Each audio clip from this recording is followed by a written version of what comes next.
আপনার কপালিত সংশোধিত আকারে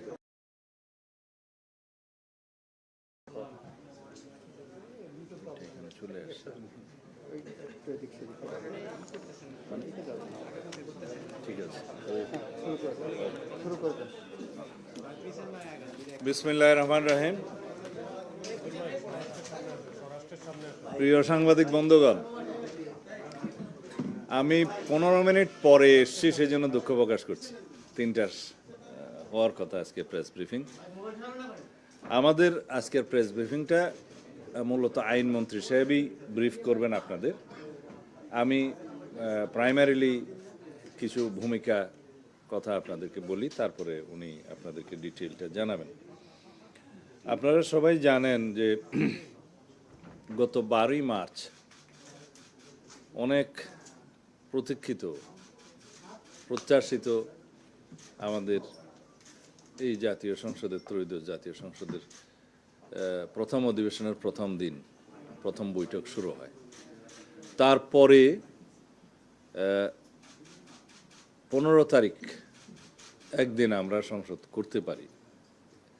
এরপরে ঈদের লম্বা ছুটি, শবে কদর সহ প্রায় 16 তারিখ থেকে 28 তারিখ পর্যন্ত দীর্ঘ একটা আমাদের ছুটি ছিল। এর মধ্যে পবিত্র ঈদ উল ফিতর সহ অন্যান্য কাজ থাকাতে তেমন একটা রাজধানীতে খুব বেশি কর্মকর্তা এবং আমরা কেউ থাকতে পারিনি। 29 তারিখে আবার পার্লামেন্ট বসে, কিন্তু কনস্টিটিউশন আর্টিকেল 93 অনুসারে 30 দিনের মধ্যে উত্থাপিত সমস্ত অধ্যাদেশগুলোর বিষয়ে নিষ্পত্তি হওয়ার জন্য বাধ্যবাধকতা আছে। কিন্তু আমরা এই ওয়ার্কিং ডেগুলো হারিয়ে ফেললাম। 29 তারিখ থেকে আমাদের হাতে থাকলো এপ্রিলের 10 তারিখ পর্যন্ত। তাতে করে আপনারা গুনে দেখতে পারেন 12-13 দিন সময় আমরা পেয়েছি। তার মধ্যে আমরা লাস্টে ফ্রাইডে স্যাটারডেতেও আমরা সংসদে কাজ করেছি, অধিবেশন চলেছে। হ্যাঁ, 2 দিন বন্ধ ছিল, কিন্তু লাস্টে ফ্রাইডেটাতে আমরা কাজ করেছি।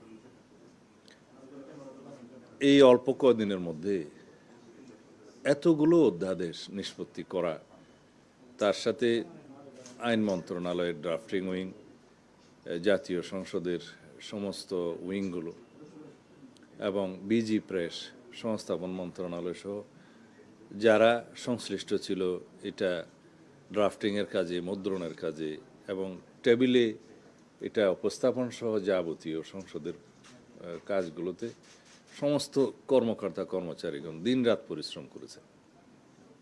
শেষের দিনে আমাদের সময় স্বল্পতার কারণে কোনো কোনো বিল, কম্পারেটিভ স্টেটমেন্ট এবং বিলের কপি হয়তো আমরা বিলটা উত্থাপনের আগে, খুব বেশি সময় আগে টেবিলে পাইনি। এটা সংসদ সচিবালয়ের হয়তো তারা পরিশ্রম করার পরেও, অতিরিক্ত সচেতনতা থাকার পরেও একটা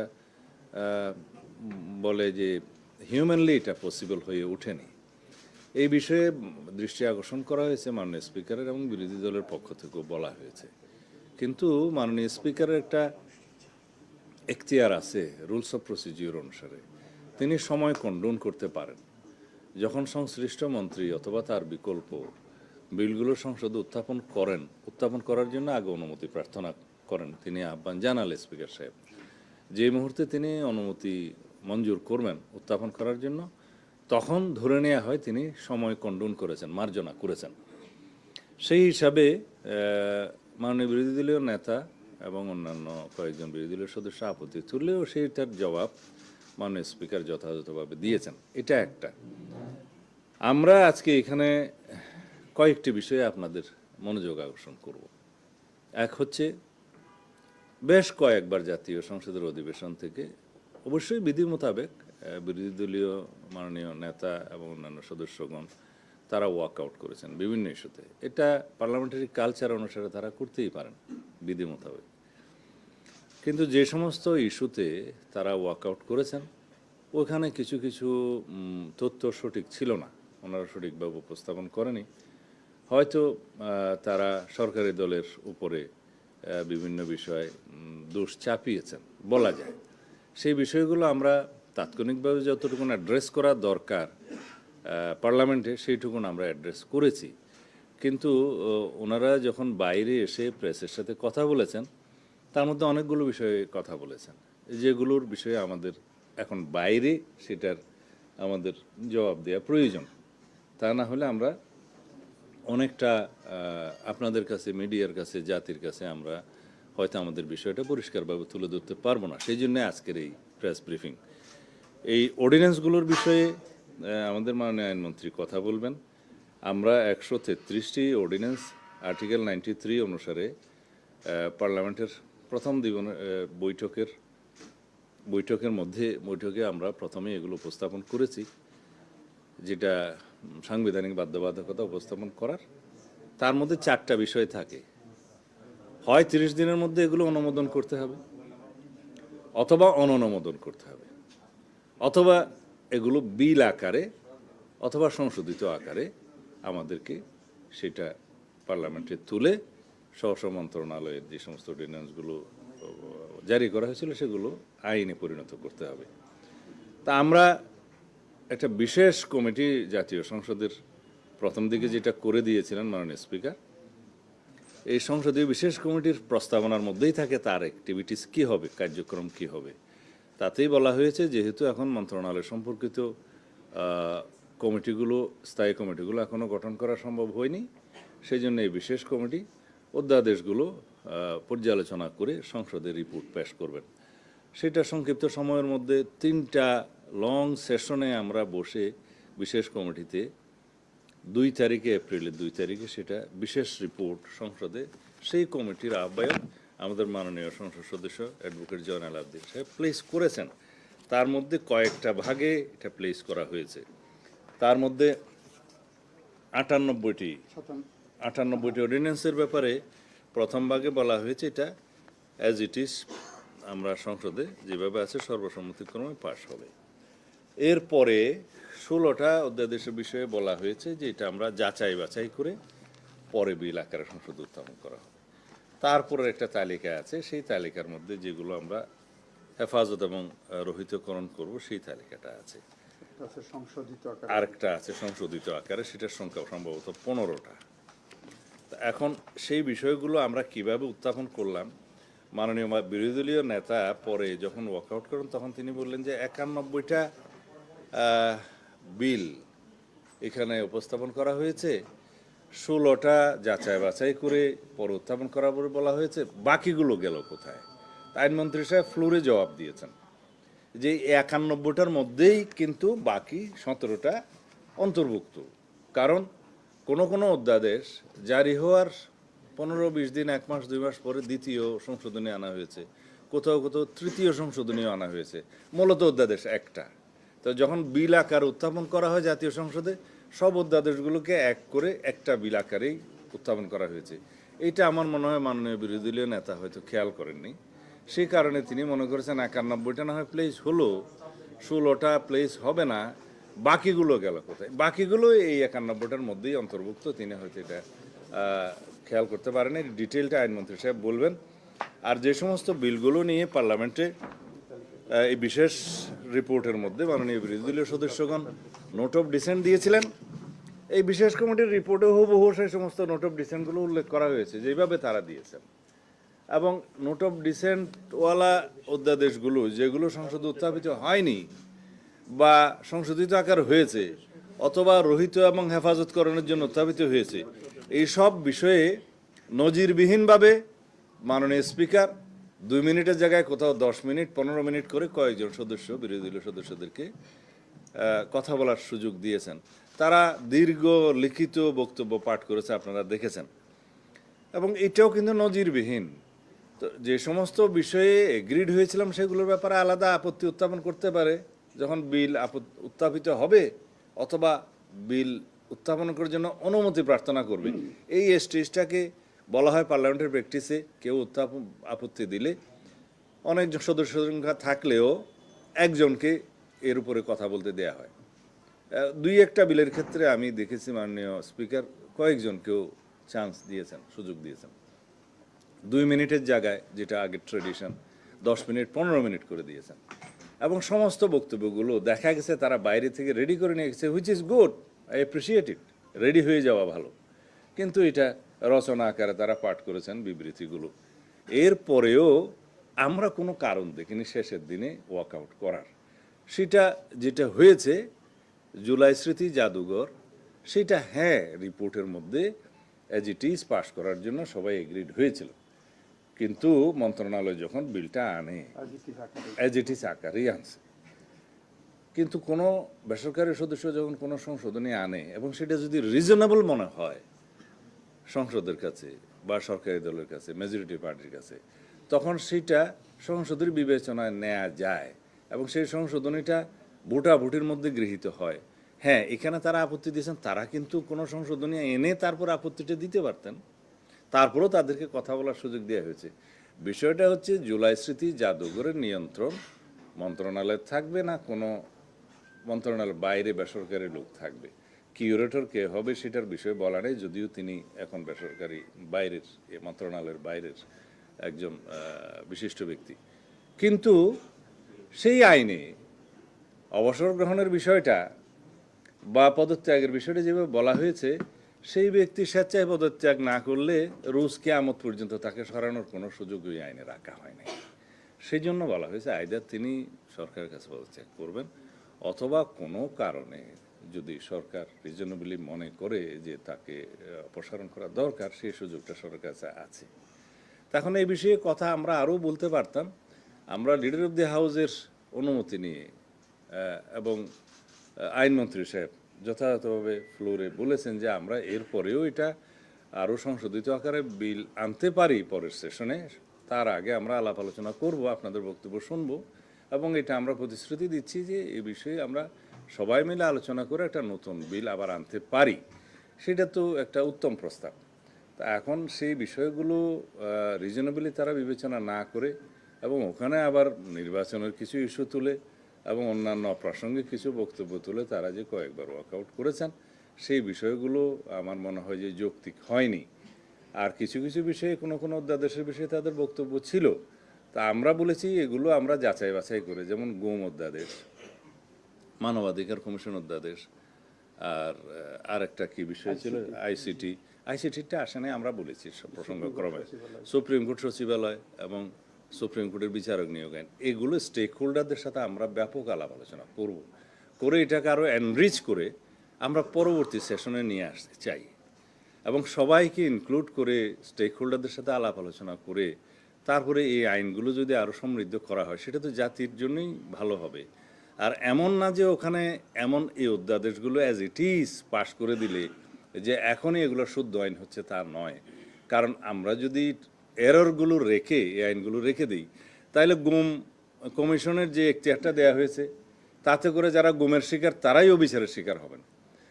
আমি নিজে গুমের শিকার।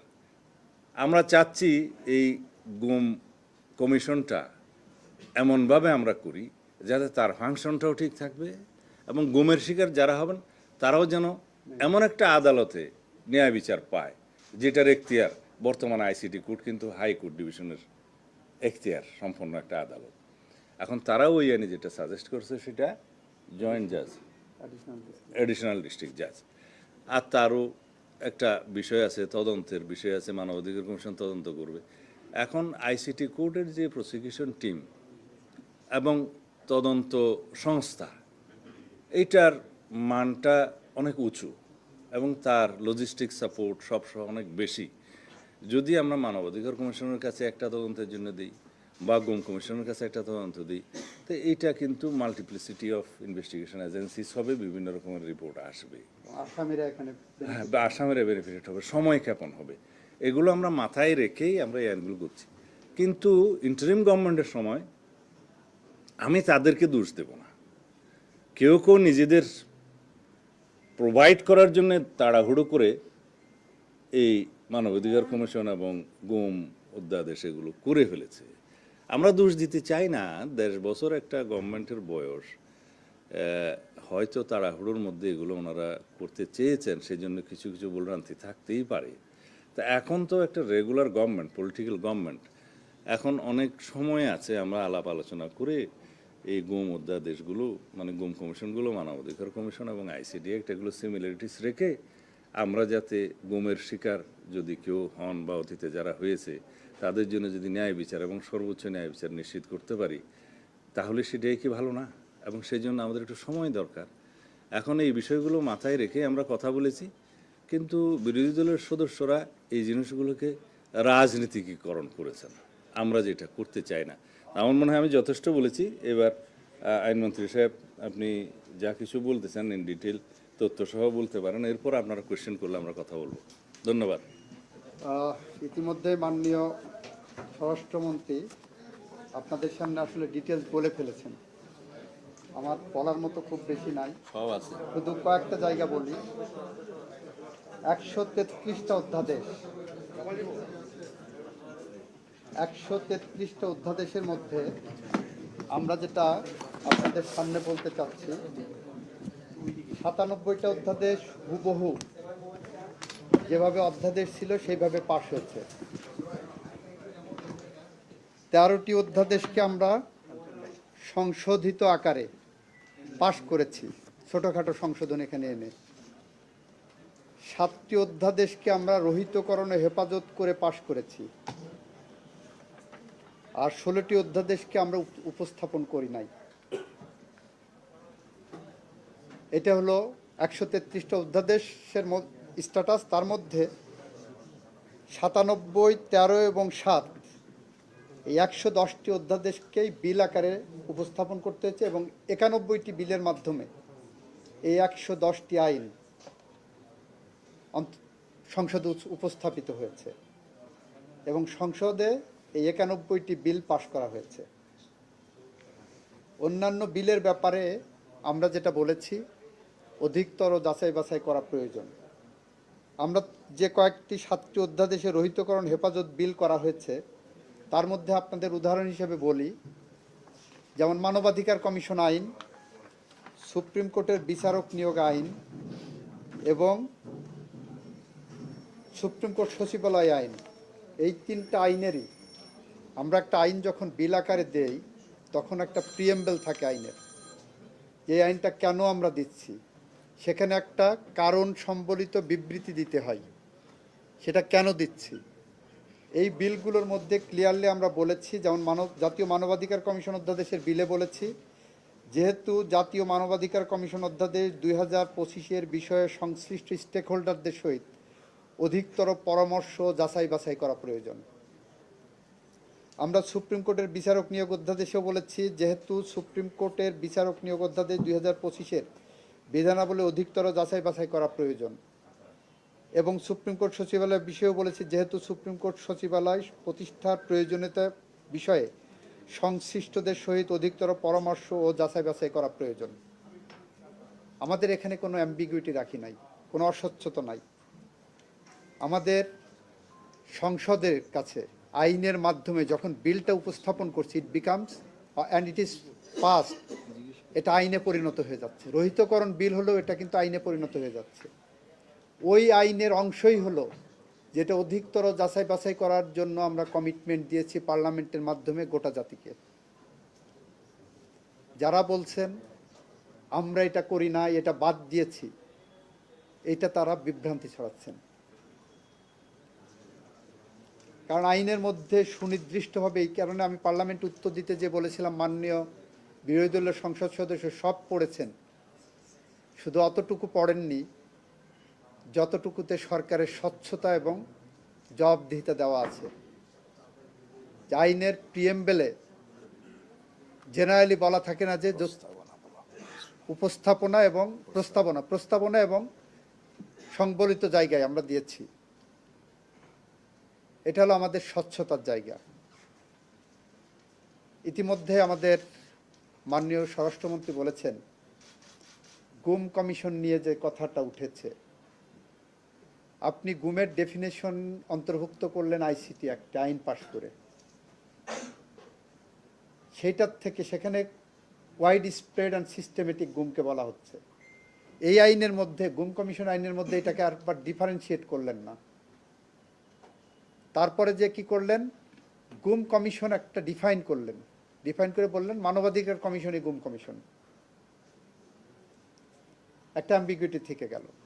ধরেন একজন গুমের শিকার হলো, তার পরিবার গেলেন আইসিটিতে, আইসিটি বলল যে আমি এটা নিতে পারবো। আসামি পক্ষ যে বললো যে আমার তো প্রোটেকশন দেওয়া আছে অন্য আইনে, গুম কমিশন আইনে, আমি আইসিটিতে আসবো না, আমাকে অন্য আইনে নেন। এইটা নিয়ে হাইকোর্টে বিচার বিশ্লেষণ করতে যে কয় বছর যাবে, সেই কয় বছরে গুমের পরিবার আরও হয়রানির শিকার হবেন। এই কারণে আমরা মনে করেছি যৌক্তিকভাবে এটা আরও বেশি যাচাই বাছাই প্রয়োজন। মানবাধিকার কমিশন আইনকে আমরা ব্যাখ্যা করেছি। দেখেন, মানবাধিকার কমিশন আইনে বলা হচ্ছে যে মানবাধিকার কমিশন যে কোনো মানবাধিকার লঙ্ঘনের ঘটনা কারো অভিযোগের ভিত্তিতে অথবা সুমোটো টেক আপ করতে পারবেন, ভালো কথা। তারপরে কতদিনের মধ্যে তদন্তের বা ইসের নির্দেশ দেবেন সেটা নাই, বলছেন যে অনুসন্ধানের দায়িত্ব পাওয়ার পর 30 দিনের মধ্যে প্রতিবেদন দেবেন। 30 দিনের মধ্যে প্রতিবেদন পাওয়ার পর সেইটা তদন্তের যোগ্য কিনা সেটা আবার সিদ্ধান্ত কতদিনের মধ্যে নেবেন সেটাও নাই। সিদ্ধান্ত দেওয়ার পরে 60 দিন পর্যন্ত তদন্ত প্রতিবেদন দেবে। তদন্ত প্রতিবেদন দেওয়ার পরে কি করবেন, দুই পক্ষকে ডাকবেন যদি অভিযোগের প্রাথমিক সত্যতা থাকে। দুই পক্ষকে শোনার পরে 4টা অপশন দেওয়া হলো মানবাধিকার কমিশনের সামনে। এক, জরিমানা করবেন। জরিমানার পরিমাণ কি হবে সেটা আইনে বলা থাকে। এই আইনে জরিমানার কোনো সুনির্দিষ্ট বিধান দেওয়া নাই। 2, ক্ষতিপূরণ দিতে পারবেন। ক্ষতিপূরণের পরিমাণ কি হবে সেটাও আইনে একটা গাইডলাইন দেওয়া থাকে। এই আইনে সে ধরনের কোনো গাইডলাইন নাই মানবাধিকার কমিশনে। 3, উনি অন্য কোনো ফোরামে অভিযোগ করতে পারবেন, যিনি অভিযোগ মানবাধিকার লঙ্ঘনের শিকার হয়েছে, উনি মামলা করবেন না অন্য কোথাও যাবেন সে ব্যাপারে পরামর্শ দিতে পারবেন। ইতিমধ্যে 1 বছর 1.5 বছর কেটে যাবে শুধু এই পরামর্শটুকুর জন্য। আর 4, মানবাধিকার কমিশন বাদী হয়ে মামলা করতে পারবেন। তো এক ব্যক্তি, একই সংস্থা যখন দুই পক্ষকে ডেকে শুনানি করে একটা জিনিস নিষ্পত্তি করছেন কোয়াসি জুডিশিয়াল অথরিটি হিসাবে, এরপর উনি মামলার বাদী হচ্ছেন, এই আনাবুনিগুলো প্রশ্ন আসবে আইনে, এবং যারা মানবাধিকার লঙ্ঘন করবেন তারা এটার সুযোগ নেবেন। আমরা বলেছি এইগুলো যাচাই বাছাই হওয়া প্রয়োজন। এইগুলো নিয়ে আমরা সবগুলো আইনে যাচাই বাছাই করার প্রক্রিয়া নিয়েই ইতিমধ্যে আজকে আমি আমার অফিসকে বলেছি 15ই মের পরে মানবাধিকার কমিশনের আইন নিয়ে আমরা ডিসকাশনের জন্য উদ্যোগ নিয়েছি। যে কোনো দিন হয়তো স্টেক হোল্ডারদের ডাকবো, আপনারা জেনে যাবেন। সুতরাং 133টা আইনের মধ্যে আমরা আরেকটা তথ্য আপনাদের দিতে চাই। 2007 থেকে 2009 পর্যন্ত যে তত্ত্বাবধায়ক সরকার ছিল, তথাকথিত 111 গভর্নমেন্ট, সেই সময়ে 122টি অধ্যাদেশ জারি হয়েছিল। 122টির মধ্যে মাত্র 54টা অধ্যাদেশকে আইনের পরিণত করা হয়েছিল, বাকিগুলো সব অটোমেটিক ল্যাপস করা হয়েছিল। আমরা সেই তুলনায় 117টাকে মোটামুটি আইনে পরিণত করেছি। বাকিগুলো কমিটমেন্ট আছে, বাকিগুলোর ব্যাপারে আমাদের কমিটমেন্ট আছে, আমাদের স্যার কোনো অভাব নাই। যদিও যে অধ্যাদেশগুলো তত্ত্বাবধায়ক সরকার করে গেছেন সে বিষয়ে আপনার প্রথম আলো, দৈনিক প্রথম আলোতে আজকে না কালকে একটা রিপোর্ট, ডক্টর স্বাধীন মালিকের একটা সাক্ষাৎকার এসেছে, যে সাক্ষাৎকারটা খুব স্বব্যাখ্যায়িত, যে অন্তর্বর্তীকালীন সরকার অধ্যাদেশ কখন জারি করার প্রয়োজন, ইমার্জেন্সি কোনো কিছু হলে। তাছাড়া অন্তর্বর্তীকালীন সরকারের পক্ষ থেকে 133টা গণহারে যে অধ্যাদেশ করে গেছেন এর মৌলিক প্রয়োজনীয়তা নিয়ে প্রশ্ন তুলেছেন ডক্টর স্বাধীন মালিক। মৌলিক প্রয়োজনীয়তা এবং ভেরি ফান্ডামেন্টাল এটা, কিন্তু আমরা ওই বিবেচনাতে আনিনি। পার্লামেন্টের কাছে আমরা খুব স্বচ্ছতার সাথে যেভাবে আনা প্রয়োজন আমরা সেভাবে এনেছি। আপনাদেরকে অশেষ ধন্যবাদ। আমাদের সাথে আছে, আমি প্রথমে ভুল করেছি যে পরিচয় আমাদের করে দেওয়া আমার উচিত ছিল, যদিও ওনার পরিচয়ের কোনো প্রয়োজন নেই। তিনি আমাদের অনেকবার নির্বাচিত সংসদ সদস্য, জাতীয় সংসদের মাননীয় চিফ হুইপ জনাব নুরুল ইসলাম মনি এমপি।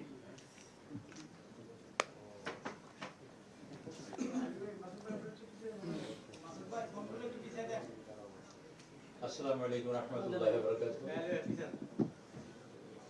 আজকে এখানে আপনারা বিস্তারিত শুনেছেন আমাদের মাননীয় স্বরাষ্ট্রমন্ত্রীর মুখ থেকে এবং মাননীয় আইনমন্ত্রীর মুখ থেকে। আপনাদের একটি সদিচ্ছার ব্যাখ্যা আমি দিতে চাই ছোট্ট করে। আমরা 12 তারিখে আমাদের কম্পালশনটা হলো এই যে আমাদের সকল বিল আইনে পরিণত করি অথবা ল্যাপস করি, যাই কিছু করি না কেন, তার সময় হলো 30 দিন এবং 93 বিধি অনুযায়ী, আর্টিকেল অনুযায়ী সংবিধানের আমাদের 30 দিনের মধ্যে যে বাধ্যবাধকতা আছে সেটা আমাদের বাস্তবায়ন করতে হবে। আপনাদের বোঝাতে বলতে চাই এটুকু, আপনাদের নিজেদের ইয়ে দিয়ে বুঝবেন, আপনারা নিজেদের ইয়ে দিয়ে, সেটা হলো এই 12 তারিখে আমরা পার্লামেন্ট বসেছি। 12 তারিখে আমরা পার্লামেন্টের সকল আইনগুলো পেশ করেছি।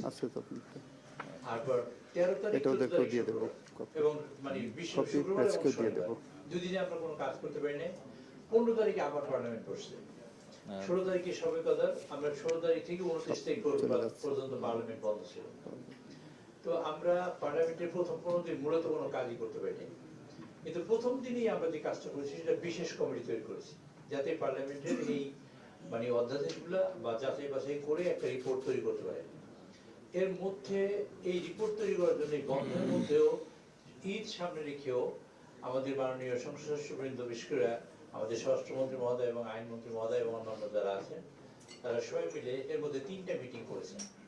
3টে মিটিংয়ে মাননীয় বিরোধী দলীয় নেতৃবৃন্দের পক্ষ থেকে একটা আবেদন ছিল, এরকমের অনুরোধ ছিল যে আমরা যদি তাদের আইনজ্ঞ আরেকজন সাথে নিই, কিন্তু আমাদের বিধি কাভার না করা সত্ত্বেও আমাদের সভাপতি মহোদয়ের অনুরোধে এবং মানে তাকে অনুরোধ করেছি আমি ব্যক্তিগতভাবে, এবং আমি মাননীয় স্পিকারের অনুমতি নিয়ে আরেকজনকে আমরা এখানে আইন বিশেষজ্ঞ তাদের এখানে সংশ্লিষ্ট করেছি। ওখানে সিদ্ধান্ত হয়েছে আমরা কতগুলো বিল ইউনিনিমাসলি অ্যাকসেপ্ট করব, আর সিদ্ধান্ত হয়েছে আমরা কতগুলো বিল ডেফার করব, সবকিছু। এই যে সিদ্ধান্তটা আমরা কাগজে দিয়েছি, এটা দিয়েছি 2 তারিখে। এর মধ্যেও কিন্তু শুক্রবার আর শনিবার ছিল।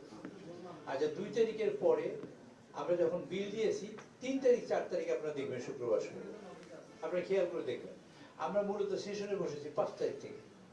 5 তারিখ থেকে 10 তারিখ, এই 5টা দিনের মধ্যে আমাদের সকল বিলগুলা পাস করাতে হয়েছে, যেগুলো পাস করিয়েছি আমরা। স্বাধীনতার পরে এই প্রথম এত বড় একটা ঝড়ঝাপটা গেছে, এটা আমরা 30 দিন সময় পেলে, 25 দিন, বিশেষ করে 20 দিন সময় পেলে আমরা এই কাজটা করতে পারতাম। যে কাজটা যে কাজটা আমরা করতে পারিনি তা হলোই আমরা খুব আন্তরিকভাবে চেয়েছি বিরোধী দলীয় মাননীয় বন্ধুগণ বা সদস্যবৃন্দ তারা যেন পার্টিসিপেট করতে পারে, কিন্তু সময় এতই কম্পালশন ছিল, এতই বাধ্যবাধকতা ছিল যে আমরা আর পারিনি।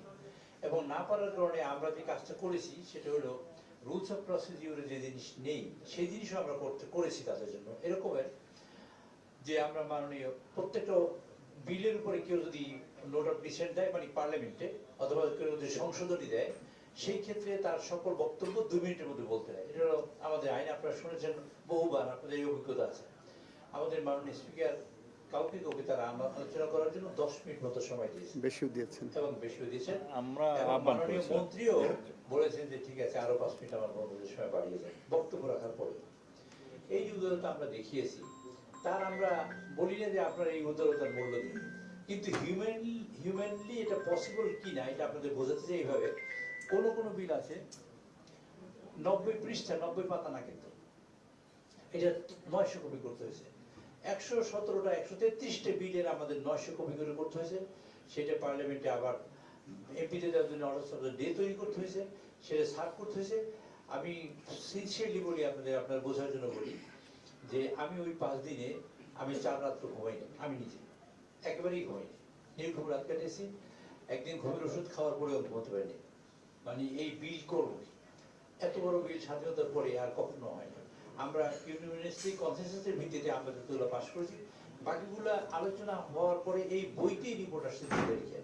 আমি বলবো এরকমের, যদি মাননীয় বিরোধী দলীয় নেতৃবৃন্দ যদি কোনো আবদ্ধ উত্থাপন করতে 2 তারিখে বলতেন যে এইগুলো রাখছেন কেন আপনারা অধিগত যাচাই বাছাইয়ের জন্য, পরবর্তী আমলেনটা আনলেন কেন, রাখলেন বলতে পারতেন, তা বলেন না। সিদ্ধান্তই আমাদের হয়েছে ইউনিভার্সলি যে আমরা এগুলো আনবো।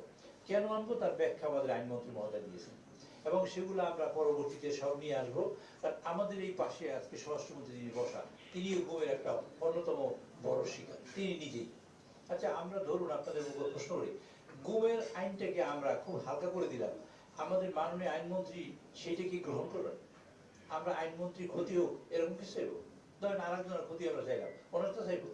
আমাদের ইলিয়াস আলী সাহেব গুম হয়েছেন, আমাদের চৌধুরী আলম গুম হয়েছেন, এরকম প্রচুর মানুষ গুম হয়েছেন নাকি? 700 মানুষ গুমের শিকার। আমাদের 700 মানুষ গুম হয়েছে। আমরা সেখানে আইনটাকে হালকা করবো না সিরিয়াস করবো? আপনাদের মানে বিবেকের কাছে আমি ছেড়ে দিলাম। আমরা এই বিলগুলোকে স্বচ্ছতা মানে আমরা আনতে চাই, যাতে আমরা স্বচ্ছভাবে সবাই পার্টিসিপেট করতে পারি। আরেকটা হলো এই, আচ্ছা ধরুন আমরা বিলগুলো সবাই পাস করলাম কয় তারিখের মধ্যে? 10 তারিখ রাতে 12টার মধ্যে আমরা পাস করলাম। এই বিলে কোনো আলোচনা করার কোনো সুযোগ কারো আছে? থাকতো কিনা? কারো থাকতো না। আমরা সুযোগ তৈরি করে দেওয়ার জন্য তাদের এই বিলগুলো পরবর্তীতে আনবো, এবং সবটাই আনবো বলে এখানে লিখিত আছে। এটা আমাদের কমিটমেন্ট। আমরা আনবো এটা পরিষ্কারভাবে, যাতে আমাদের দেশের উপকার হয়, এই দেশের মানুষের কল্যাণ হয়, এবং আমাদের বিরোধী দলের বন্ধুরা যাতে পার্টিসিপেট করতে পারে। এখানে ভুল ব্যাখ্যা দেওয়ার, বহুল আলোচনা করার কোনো মানে ভুল ব্যাখ্যা আমি বলি না, মানে অপব্যাখ্যার কোনো সুযোগ নেই নেই। আমি আপনাদের কাছে বিনয়ের সাথে অনুরোধ করতে চাই, বিষয়গুলো আপনারা দেখবেন, এবং আমরা আমাদের স্বচ্ছতার জন্য, পরিষ্কার হওয়ার জন্য আরেকবার আপনাদের ডেকেছি এখানে। আপনারা আসছেন এবং আপনারা আমাদের বক্তব্য দুইজন মন্ত্রী মহোদয়ের কাছে শুনলেন। আপনাদের অসংখ্য ধন্যবাদ। আর আপনার যদি কোনো প্রশ্ন থাকে তাহলে আপনারা করতে পারেন। মাননীয় মন্ত্রী, আপনি যে বলেছেন, আইনমন্ত্রী বলেছেন যে আপনার আগে মানে 2007-9 যে অন্তর্বর্তী সরকার তারা অধ্যাদেশগুলি করেছিলেন, সেখানে মাত্র আগের সরকার 54টি অনুমোদন করেছেন। আগের সরকার না, আগের পার্লামেন্ট। সেখানে এই পার্লামেন্টের কৃতিত্ব নিঃসন্দেহে বেশি, কিন্তু একটি আশ্চর্যজনক বিষয় যে আগের সরকার ঠিক যেই অধ্যাদেশগুলো বাতিল করেছিল, ঠিক এই বর্তমান সংসদও ঠিক সেই কিছু কিছু অধ্যাদেশ ঠিক ওই অধ্যাদেশগুলোই বাতিল করেছে। যেমন সুপ্রিম কোর্টের পৃথক সচিবালয়, এটিও কিন্তু আগের যে অন্তর্বর্তীকালীন সরকার দায়িত্ব পালন করে গেছেন, তারপরে সংসদ বাতিল করেছেন। তাহলে এখন জনগণের কাছে মানে জনগণ আসলে জনগণকে কি বলা যাবে যে আমরা তাহলে আগের মতোই জনগণ, যে আগের সরকার যেভাবে জনগণকে ভোট বা বাদ দিয়ে যে অধ্যাদেশগুলি মানে পার্থক্যের জায়গাটা হলো, বুঝছি, পার্থক্যের জায়গাটা হলো, আচ্ছা আবেগ, পার্থক্যের জায়গাটা আগে শুনেন, প্রশ্নটা তো শেষ করেছেন। পার্থক্যের জায়গাটা হলো, আগের সরকার কোনো বিল আকারে এনে এই কথা বলেনি যে অধিকতর যাচাই বাছাই করা প্রয়োজন। আমরা বিল আকারে এনে অধিকতর যাচাই বাছাই এবং স্টেক হোল্ডারদের সাথে আলোচনা করে এটা আবার আনবো, এই কমিটমেন্ট দিয়েছি। এটা হলো পার্থক্যের জায়গা। গুম কমিশনের ডেট বলিনি, আপনি সঠিক, গুম কমিশনেরটা বলিনি, মানবাধিকার কমিশনেরটা বলিনি। আমরা একটার পর একটা করব, একই সাথে সবগুলো করতে গেলে আবার জগা খিচুড়ি হয়ে যাবে। মাননীয় মন্ত্রী মহোদয়, একটা বিষয় হলো যে বিরোধী দল থেকে বলা হচ্ছে গণভোট সহ যে সমস্ত অধ্যাদেশ পাস করা হয়নি, বিশেষ করে গণভোট, এটা যদি পাস না করা হয় তাহলে তারা আন্দোলনের মাধ্যমে হুমকি দিয়েছে যে আন্দোলনের মাধ্যমে সরকারকে বাধ্য করা হবে এই এই গণভোটের এই পাস করার জন্য। এ ব্যাপারে আপনাদের প্রতিক্রিয়াটা কি? আইনমন্ত্রী বলতে চাচ্ছেন, আমি বলি। আপনি বলেন। গণভোট অধ্যাদেশ, এই অধ্যাদেশ অনুসারে আরপিও অনুযায়ী নির্বাচন কমিশন গণভোট অনুষ্ঠান করেছে একই ডেটে, আলাদা ব্যালট। সংবিধানের 142 অনুচ্ছেদ অনুসারে সাংবিধানিক যে গণভোট, এই গণভোট সেই গণভোট না। 142 অনুচ্ছেদ অনুসারে যে গণভোট, সেটা হচ্ছে সংবিধানের প্রস্তাবনা, আর্টিকেল 8, 48, 56, 142 প্রস্তাবনা। এই সমস্ত বিষয়, আর্টিকেলগুলোতে যদি কোনো সংশোধনী আসে, তাহলে রাষ্ট্রপতি এটা অনুমোদন করার আগে গণভোট দিতে হবে, সেই গণভোট। আমরা জাতীয় ঐকমত্য কমিশনে এই গণভোটের প্রস্তাব করেছিলাম, আমিই করেছিলাম। তখন আমরা বলেছিলাম জুলাই জাতীয় সনদ স্বাক্ষরিত হবে। সবাই যখন চাচ্ছে এর আইনগত ভিত্তি কি, আইনগত ভিত্তির জন্য আমরা আর কোনো উপায় দেখিনি। সবাই বললো এটা জনসম্মতি নেওয়ার দরকার। আমরা বললাম নেওয়া যেতে পারে। তখন এই গণভোটের জন্য একটা অধ্যাদেশ করতে হয়েছে। প্রশ্নগুলো থাকার কথা ছিল জুলাই জাতীয় সনদে জনগণ সম্মত আছে কি না, অথবা না। এই অধ্যাদেশ জারির আগে এবং জুলাই জাতীয় সনদ জাতীয় সকল রাজনৈতিক দলের রাজনৈতিক সংসদের দলিল হিসাবে ঐতিহাসিকভাবে স্বাক্ষরিত হওয়ার পরে ইন বিটুইন দিস টাইম একটা রাষ্ট্রপতিকে দিয়ে আদেশ জারি করিয়ে দেওয়া হলো, যে আদেশ জারির ক্ষমতা রাষ্ট্রপতির সাংবিধানিকভাবে ছিল না, নাই। জুলাই জাতীয় সনদেও সে আদেশ, জুলাই জাতীয় সনদেও সে ধরনের অথরিটি দেয়নি। নাই। এখন সেই আদেশের মধ্যে এমন কিছু বিষয় অন্তর্ভুক্ত করা হলো এবং তার পরবর্তীতে সেই আদেশের কিছু অংশ উদ্ধৃত করে গণভোট অধ্যাদেশ জারি করা হলো। সেগুলো বাই নাও হাইকোর্টে চ্যালেঞ্জ হয়েছে দুইটা আলাদা রিটে। এই যে রাষ্ট্রপতি আদেশ তো জারি করতে পারেন না, সেটা একটা রিট, এবং গণভোট অধ্যাদেশের সার্টেন প্রভিশন মানে সেকশন এবং আদেশের টোটাল সেটা চ্যালেঞ্জ হয়েছে কনস্টিটিউশনাল কিনা।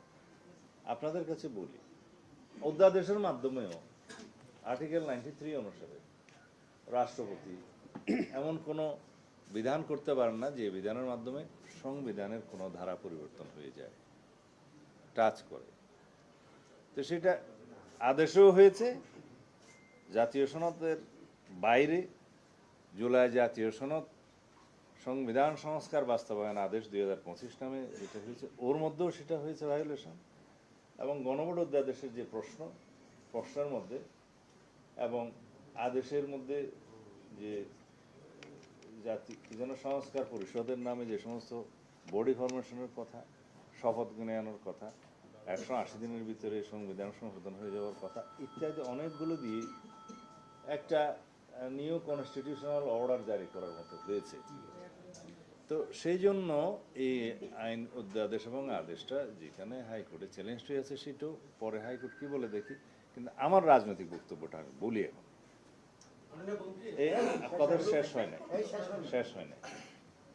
গণভোট অধ্যাদেশের অনুমূলে গণভোট অনুষ্ঠিত হয়েছে এবং গণভোটের বৈধতা প্রশ্ন সেটা যখন আমরা এই সরকারের মানে ইন্টারিম গভর্নমেন্টের সমস্ত বিষয়াবলী যখন আমরা লেজিটিমেসি দেব সাংবিধানিকভাবে চতুর্থ তফসিলে, তখন তাদের সমস্ত এই কর্মকাণ্ডগুলো বৈধতা পেয়ে যাবে।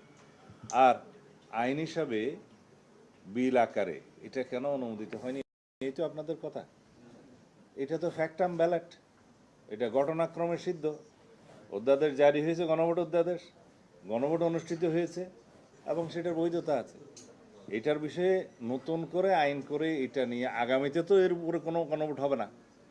ভবিষ্যতে যদি কোনো গণভোট করতেই হয়, আইদার সাংবিধানিক গণভোট হবে আর্টিকেল 142 অনুসারে, অথবা যদি বাইরে, যেহেতু সংবিধানে এমন কিছু বলা নাই যে আর কোনো গণভোট কোনো বিষয়ে করতে পারবে না সরকার চাইলে, সুতরাং সেটা যদি করতে চায় অন্য কোনো বিষয়ে, সেটা আলাদা একটা আইন পাশ করতে হবে।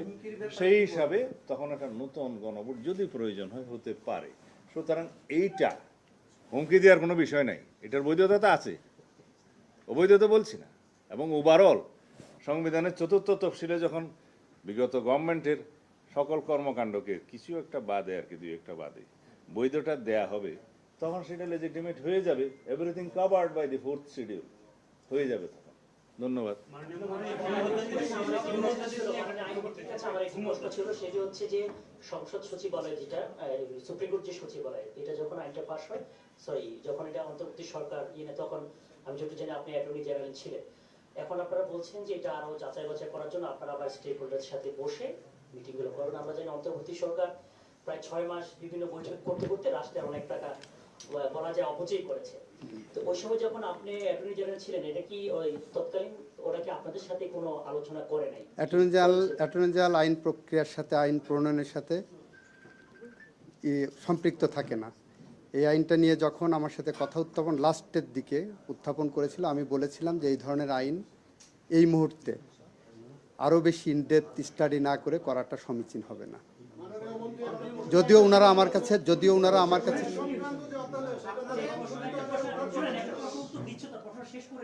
আচ্ছা, আইনমন্ত্রী এই প্রশ্নের উত্তর পার্লামেন্টে দিয়েছে যে উনি এখন ইলেক্টেড এমপি, এবং সরকারের আইনমন্ত্রী, আর অ্যাটর্নি জেনারেল হচ্ছে যে সরকারের আইন কর্মকর্তা, প্রধান আইন কর্মকর্তা, মানে রাষ্ট্রের। সেই হিসাবে আইনি পরামর্শ যা দিয়ে তখন দিয়েছে ক্লায়েন্টকে, সেটার সাথে তো এমপি এবং আইনমন্ত্রীর ভূমিকার সাথে তো কন্ট্রাডিক্ট করা যাবে না। ভূমিকার সাথে মানে ভূমিকার সাথে আমি কমেন্ট করছি, আমি এটা বলছি যে তৎকালীন সময় ওনাদের থেকে পরামর্শটা নিয়েছি কিনা অথবা নেয়নি কিনা, পরামর্শ তো দিয়েছে যে এখন করা যাবে না, বললেন তো, এই জিনিসটা আমরা জানতে চাচ্ছিলাম। পরামর্শ দিয়েছে, স্যাটিসফাইড? আচ্ছা, এরপরে হ্যাঁ হ্যাঁ বলেন, রাখে নাই। আপনার প্রশ্নটা বলেন, আপনার প্রশ্নটা বলেন। মন্ত্রী, আমরা বিষয়টি দেখলাম আপনারা 27 জন বিচারকের কাছে ব্যাখ্যা তলব করেছেন এবং বিরোধী পক্ষ থেকে বলা হচ্ছে যে আপনারা এটা ব্যাখ্যা তলব করতে পারেন না। আবার আমরা আরেকটা বিষয়ে দেখলাম যে সুপ্রিম কোর্ট সচিবালয় অধ্যাদেশ যেটা বাতিল করলেন তখন বলা হলো বিচারকদের নিয়ন্ত্রণ সরকারের হাতে চলে আসলো। একদিকে বলতেছে সরকারের হাতে আসলো, আবার আপনারা বলতেছে আপনারা ব্যাখ্যা তলব করতে পারেন না। এই বিষয়টা যদি অস্পষ্টতা দূর করতে একটু প্রথম কথা হলো, যে কয়েকজন বিচারকের বিরুদ্ধে তদন্ত করা শুরু হয়েছে তাদের বিরুদ্ধে সুনির্দিষ্ট 2টা মিসকন্ডাক্ট, সুপ্রিম কোর্টের সার্কুলারের সুনির্দিষ্ট 2টা মিসকন্ডাক্ট আছে। আপনারা যদি ওই শোকজটা পড়ে দেখেন পেয়ে যাবেন। তার একটা হলো বিচারকরা কোচিং সেন্টারের বিজ্ঞাপন দিচ্ছেন তাদের নাম ব্যবহার করে, যেটা সুপ্রিম কোর্টে নিষিদ্ধ আছে। আর একটা হলো ফেসবুক, সোশ্যাল মিডিয়া ব্যবহারের ক্ষেত্রে বলা আছে বিচারকরা কিভাবে সোশ্যাল মিডিয়া ব্যবহার করতে পারবেন কি পারবেন না। সেখানেও তারা সোশ্যাল মিডিয়া ব্যবহারের ক্ষেত্রে তাদের মিসকন্ডাক্ট দেখাচ্ছে অ্যাপারেন্টলি আছেন। এবং এই ক্ষেত্রে আইন মন্ত্রণালয়কে আইনে ক্ষমতা দেওয়া আছে প্রাথমিক তদন্ত করে সুপ্রিম কোর্টকে পাঠানো। এই ধরনের মিসকন্ডাক্ট যখন হচ্ছে, আইন মন্ত্রণালয় আইনের পেরিফেরির মধ্যে থেকেই সুপ্রিম কোর্টকে এই বিষয়টা তাদের কাছে পার্লামেন্টও বলেছি আমরা। এখানে কোনো অ্যাম্বিগুইটির ব্যাপার নেই। একটা, দ্বিতীয়ত হলো ওনার দ্বিতীয় প্রশ্নের উত্তর, যেটা সুপ্রিম কোর্ট তো আমরা পার্লামেন্টেও বলেছি বিচারকরা স্বাধীন। আপনারা শুনেছেন পার্লামেন্টে আমরা বলেছি যে একজন সহকারী জজের ট্রান্সফার বা বদলি, ডিসিপ্লিনারি অ্যাকশন, পদোন্নতি কোনো কিছুই দেওয়ার ক্ষমতা আমাদের এককভাবে না। এটা সুপ্রিম কোর্ট যদি অ্যাপ্রুভ না করেন এটা আমরা করতে পারি না। তারা তাদের ফাংশনিংয়ের ক্ষেত্রে যেমন স্বাধীন, একইভাবে চাকরি তাদেরটা প্রোটেক্টেড। মাননীয় স্বরাষ্ট্র মন্ত্রী যদি মনে করেন কোনো ডিআইজি, কোনো এসপি প্রপারলি ফাংশন করছেন না, উনি তাৎক্ষণিক নিতে পারবেন। আইন মন্ত্রণালয় থেকে এটা কিন্তু কোনোভাবেই সুযোগ নেই। Let it be very clear. আইনমন্ত্রী আইনজীবী তো, শোনান, আস্তে আস্তে আস্তে আস্তে, আচ্ছা পরে দেখতেছি। এই যে এইটা আইনমন্ত্রী সাহেব তো একজন সর্বোচ্চ মানের আইনজীবী, তো বিচারকরা যে স্বাধীন বলছে এটার একটু ব্যাখ্যা বলি। সংবিধানে 115 যায় দেখবেন আর কি, বিচার কার্য পরিচালনায় বিচারকরা স্বাধীন। আর কোনো কাজে স্বাধীন বলছে নাকি? আমরা বিচার বিভাগের স্বাধীনতা চাই, কিন্তু এখন যে সমস্ত বিষয়ে আপনারা প্রশ্ন করছেন বা অনেকে বলছে, তাতে করে বিচার বিভাগ যদি সুপার স্বাধীন হয় বা সার্বভৌম হয় তাহলে কি রাষ্ট্রের কল্যাণ হবে? একটা there must be a harmonious cooperation in between all the organs of the state. এখানে যেন ওভারল্যাপিং না হয়, কেউ কারো যেন বাউন্ডারি ক্রস না করে। সেইটার জন্য আইন সচিব বোধহয় দুঃখ প্রকাশ করতেছে। সেইটার জন্য আমাদেরকে একটা চেক অ্যান্ড ব্যালেন্সড এবং ভেরি ব্যালেন্সড সচিবালয় অধ্যাদেশ সুপ্রিম কোর্টের এবং সুপ্রিম কোর্টের বিচারক নিয়োগ অধ্যাদেশ, এই দুইটা সম্পর্কে খুব ভালো আইন আনতে হবে, সমস্ত স্টেক হোল্ডারদের সাথে আলাপ আলোচনা করে। এই কথাগুলোই বিলের এই যে প্রস্তাবনায় বলা হয়েছে, যেখানে আইনমন্ত্রী রোহিত এবং হেফাজতকরণের বিলটা আনেছেন সেখানে বলা হয়েছে। এবং বিলের ওই যে কারণ সম্বলিত, উদ্দেশ্য কারণ সম্বলিত যে লাস্টে প্যারা থাকে সেখানেও বলা হয়েছে। তা আমাদের অনেক মাননীয় বিরোধী দলের সদস্য প্রস্তাবনা এবং ওই যে উদ্দেশ্য এবং কারণ সম্বলিত প্যারা বাদে বাকিটা পড়ছে। ধন্যবাদ। যাই।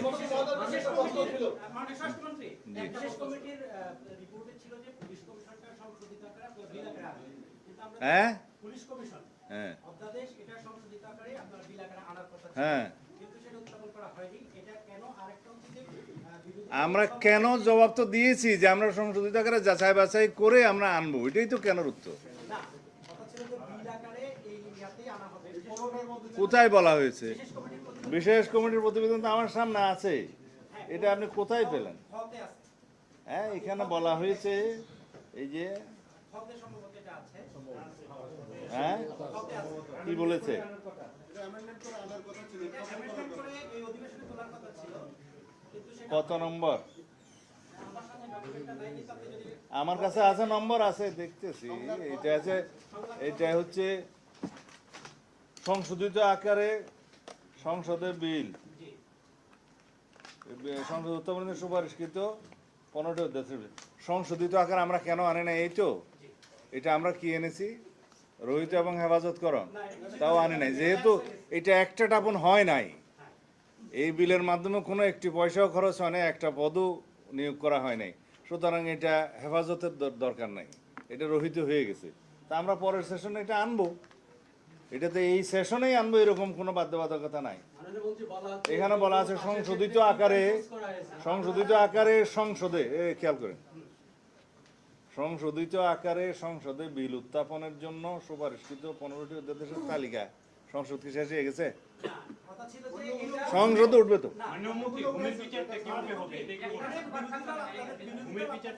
জবাব হয়ে গেছে, আমরা সংশোধিত আকারে সংসদ উত্থাপন করব।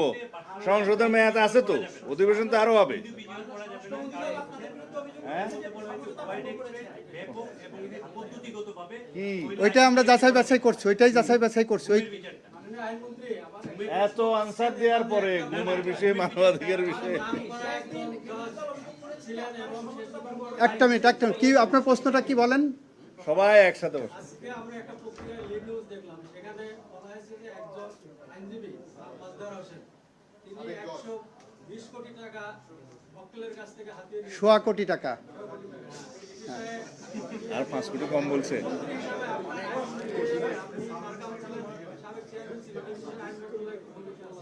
মাজদার হোসেন সাহেবের ওই রিপোর্টটা আমি পড়েছি, 2টা পত্রিকায় এসেছে, দেখেছি। একজন মক্কেল মাজদার হোসেন সাহেবের বিরুদ্ধে সুপ্রিম কোর্ট বারের ভারপ্রাপ্ত সম্পাদক বরাবর লিখিত অভিযোগ করেছেন যে তার কাছ থেকে চেকে 100 কোটি টাকা ঘুষ নিয়েছেন। এবং এই বিষয়ে ওই রিপোর্টেই দেখলাম, সংশ্লিষ্ট রিপোর্টার যখন মাজদার হোসেন সাহেবকে প্রশ্ন করেছেন, উনি তার উত্তর দিয়েছেন। এ বিষয়ে আইন মন্ত্রণালয়ের আপাতত কিছু করণীয় নাই। এটা যদি বার কাউন্সিলে যায়, তার সনদ নিয়ে বার কাউন্সিল বিবেচনা করবেন। এটার সাথে মানি লন্ডারিং ইনভলভড হয়ে গেছে, that is an offence, money laundering offence হয়ে গেছে। এটার সাথে দুর্নীতির অফেন্স জড়িত হয়ে গেছে। এটার সাথে আপনার ইনকাম ট্যাক্স অর্ডিন্যান্সের অ্যাক্টের আন্ডারে এটা একটা অপরাধ হয়ে গেছে। তার ইনকাম ট্যাক্স ফাইলে এই টাকাটা দেখানো হয়েছে কিনা সেটা একটা প্রশ্ন আসবে। এটা মানি লন্ডারিং উপাদান আছে কিনা এবং দুর্নীতির সাথে ইনভলভ হয়ে গেছেন, সংশ্লিষ্ট কর্তৃপক্ষ এটা দেখবেন। এটা আইন মন্ত্রণালয়ের আপাতত এখানে কিছু করণীয় নাই। সবাইকে ধন্যবাদ। চলুন, থ্যাংক ইউ, থ্যাংক ইউ।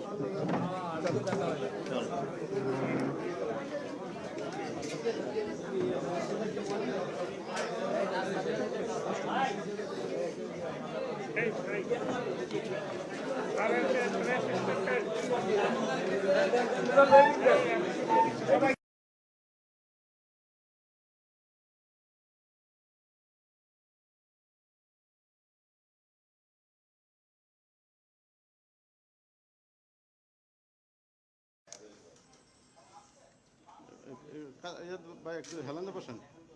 হ্যাঁ হ্যাঁ,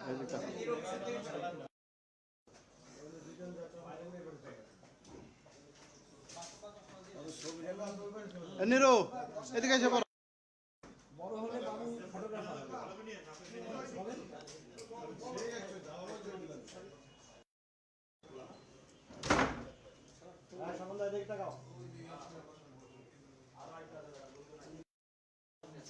দিনারা পায় গেছে পিছনে, ইয়াসমিনা পাশাপাশি সামনে।